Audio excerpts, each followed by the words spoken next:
It's a very touching story. It also shows the love of Allah subhanahu wa ta'ala, the power of Allah subhanahu wa ta'ala. Never ever underestimate the power of Allah. You know, there was a sheikh who mentioned this in Saudi Arabia, and there was a doctor that visited him from Pakistan and told him a story that happened to him.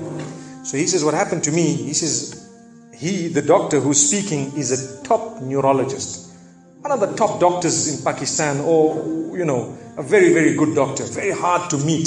It's said that perhaps you would have to wait months on end before you can get an appointment to see him. So what happened is, he says, I was flying from one city to another, a very busy man, flying quite often within the country and perhaps even outside. And he says, suddenly the clouds built up. Huge clouds, and the lightning started striking, and it started pouring, and there was lots of turbulence, and one of the engines was struck and it was damaged. So we had to land.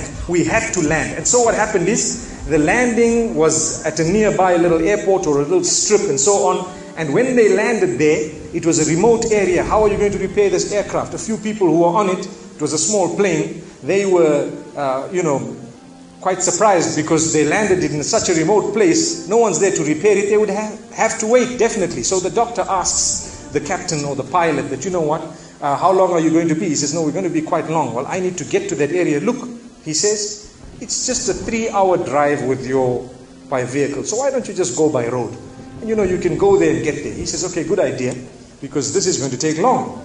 So he decides to go on one of the try-shows, in Pakistan, one of the areas, wherever it was, and he jumped in.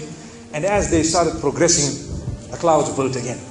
And the lightning was striking, and the rain started pouring. And it was pouring so much that their vehicle could not move much more because of the mud and because of everything else. And so it was quite an open area with a bit of farmland. And after a while they realized, look, we're not getting anywhere. There's a little house here. Why don't we just go there? We can read our salah. Perhaps we can, see, have a bit of a meal or whatever else. And they decided to knock the door. Strange people, strange land, far off, out in the rurals. And so he knocks the door, and he's got his little bag and everything, and he walks in. An old lady happened to answer the door after a while, and they spoke to her saying, look, this is what has happened, and we're going from so-and-so to so-and-so, and we just want a place, we want to read salah and so on. And she said, no problem, you can come in. She had a little musalla, a little sajjada, and she had a little baby on the side, or not a baby, but a child. And the child, every little while, she's actually checking on the child, and she's sitting on that musalla, making dua and reading her own salah. These people fulfilled their salah, did whatever they had to. And when they were about to leave, they spoke to the old lady saying, thank you very much, jazakumullah khair, and so on. And, we're going, what's happening to this child, So the woman says, look, the child is an orphan. And the child is unwell, not well at all, very sick. And we've been to all the doctors around. And subhanallah, I'm the grandmother of this child. The doctors have told us that there is only one specialist around who can help this child. And we tried to make an appointment, but they asked us to come 6 months later. And it's far away. I've been making dua to Allah ever since that day. Ya Allah, make it easy for us. The child is sick. Make it easy for us, Ya Allah. So the man says, what's the name of that specialist? So the granny says, he's Dr. Ishan. Immediately this doctor burst into tears. He burst into tears. Straight away, he burst into tears. Why are you crying? Your dua has just been accepted. For your dua, the thunder came, the lightning came, the engine struck, we came down, we came on the road, the rain came again and stopped us and so on. And do you know what? The rain only stopped after the question was asked.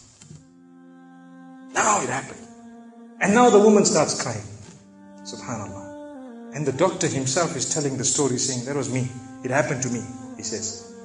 And he says, I learned that Allah's armies are beyond limits. Allah uses whatever He wants to get what He wants done. It's over.